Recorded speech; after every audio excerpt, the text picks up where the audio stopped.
नमस्कार दोस्तों, मैं doctor Sumit Shah, cancer surgeon यानी कि surgical oncologist, prolife cancer centre and research institute, Gultekdi, market yard, Pune से।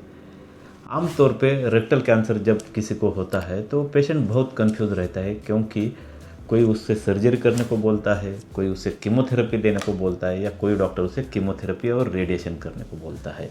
तो बहुत सारे पेशेंट हमारे पास आते हैं जिनको सेकंड ओपिनियन, या बहुत सारे पेशेंट ऑनलाइन हमें रिपोर्ट भेज देते हैं और पूछते हैं कि ये पेशेंट में क्या करना चाहिए।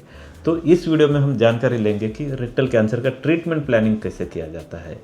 आमतौर पे रेक्टल कैंसर में सबसे इम्पॉर्टेंट क्योर के लिए ट्रीटमेंट रहता है, वो रहता है सर्जरी।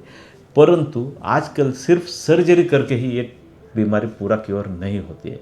तो बहुत बार हमें पेशेंट को कीमोथेरेपी प्लस रेडिएशन देना पड़ सकता है, या कीमोथेरेपी भी दी जा सकती है। परंतु कैंसर का स्टेज क्या है और ट्यूमर का लोकेशन क्या है, ये सब चीज़ें डिसाइड करता है कि आपको पहले सर्जरी की जाएगी, कीमोथेरेपी दी जाएगी, या कीमोथेरेपी और रेडिएशन दिया जाएगा। तो जब भी हम रेक्टल कैंसर का ट्रीटमेंट प्लान करते हैं तो दो बहुत महत्वपूर्ण फैक्टर लेते हैं। एक तो लोकेशन ऑफ ट्यूमर, रेक्टम जो बोलते हैं हम, गुरुद्वार के ऊपर का 15 सेंटीमीटर पार्ट है, उसे हम रेक्टम कहते हैं। उसके हम 5-5 सेंटीमीटर के 3 पार्ट करते हैं, इसलिए upper rectum, mid rectum and lower 1/3 rectum, ऐसा हम डिवीजन करते हैं। दूसरा, वो अर्ली स्टेज डिसीज़ है, लोकली एडवांस है, या मेटास्टेटिक है। अगर मेटास्टेटिक डिसीज़ है तो आमतौर पे सर्जरी नहीं की जाती है, पेशेंट को सिस्टेमिक ट्रीटमेंट यानी कि कीमोथेरेपी, इम्यूनोथेरेपी, ये सब दिया जाता है। अगर अर्ली स्टेज बीमारी है और अपर या मिड रेक्टम में, अर्ली स्टेज मतलब जब भी हम MRI करते हैं उसमें T1, T2 बहुत छोटी जख्म ऐसा है, नोड निगेटिव है, तो अपफ्रंट सर्जरी करते हैं। अपफ्रंट सर्जरी मतलब सबसे पहला सर्जरी करते हैं।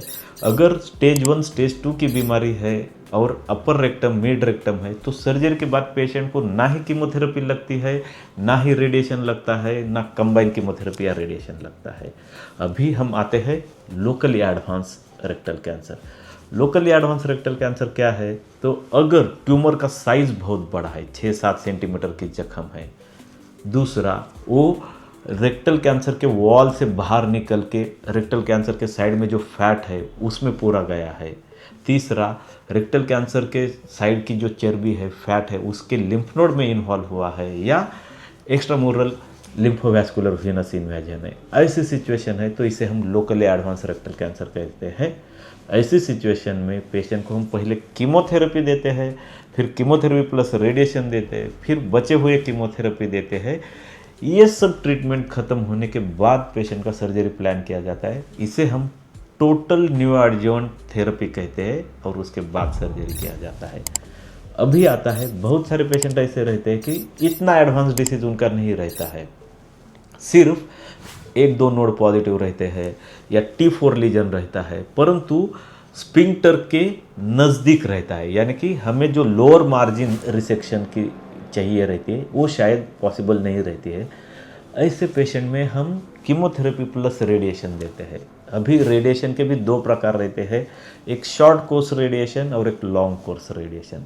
स्टैंडर्ड लॉन्ग कोर्स रेडिएशन है, 6 हफ्ते रेडिएशन चलता है, Monday to Friday daily 5 minute, Saturday Sunday off. ऐसा 6 हफ्ता लॉन्ग कोर्स रेडिएशन रहता है, उसके साथ कीमोथेरेपी की टैबलेट दी जाती है।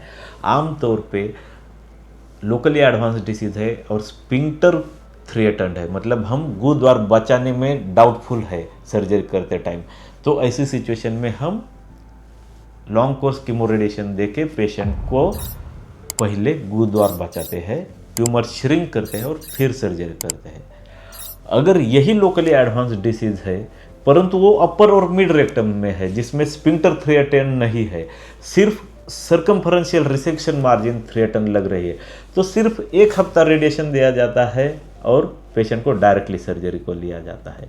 तो हमने इस वीडियो में देखा, अर्ली स्टेज डिसीज में डायरेक्टली सर्जरी की जाता है, लोकली एडवांस डिसीज है और उसी में अगर पेशेंट के बॉडी में बीमारी फैलने की संभावना बहुत जल्दी है, जिसे हम हाई मेटास्टैटिक पोटेंशियल कहते हैं, ऐसी सिचुएशन में टोटल न्यूअडजुवेंट थेरेपी दी जाती है, जिसमें कीमोथेरेपी, रेडिएशन, कीमोथेरेपी सब करके फिर सर्जरी की जाती है। और तीसरा, अगर बीमारी मेटास्टैटिक पोटेंशियल कम है परंतु स्फिंक्टर यानी गूद और बचाने की डाउटफुल है, तो ऐसी सिचुएशन में लंबा रेडिएशन 6 हफ्ते का रेडिएशन दिया जाता है जिसे लॉन्ग कोर्स रेडिएशन कहते हैं। अगर यही लोकली एडवांस डिसीज है बट स्फिंक्टर थ्रेटन नहीं है तो ऐसी सिचुएशन में सिर्फ 1 हफ्ते का जिसे हम रेडिएशन कहते हैं, जिसे हम शॉर्ट कोर्स रेडिएशन कहते हैं, ये दिया जाता है। तो ये सब डिसीजंस मेनली पेशेंट के एमआरआई पे होते हैं। अगर आपका कोलोनोस्कोपी बायोप्सी और एमआरआई हुआ है, बहुत बार ऐसे होता है कि पेशेंट सीटी स्कैन ही करके आता है, एमआरआई नहीं रहता है, या एमआरआई किया रहता है परंतु उसका रिपोर्टिंग रेक्टल कैंसर प्रोटोकॉल के अकॉर्डिंग टू नहीं रहता है, तो आपका एमआरआई रिपीट किया जा सकता है। ये बहुत महत्वपूर्ण टेस्ट है। रिपीट एमआरआई एक बहुत महत्वपूर्ण टेस्ट है। उसी पे आपको क्या ट्रीटमेंट और क्या सीक्वेंस में देनी पड़ेगी, ये सब डिसीजन लिए जाते हैं। रेक्टल कैंसर एक थोड़ा सा कॉम्प्लेक्स बीमारी है, उसके लिए एक्सपर्टीज़ की ज़रूरत है जो डे टू डे ट्रीटमेंट करते हैं। ऐसे ही डॉक्टर से आपने ट्रीटमेंट करा के लेना चाहिए और हमेशा सर्जिकल ऑन्कोलॉजिस्ट से ही ट्रीटमेंट के लिए गाइडलाइंस लेनी चाहिए। Thank you.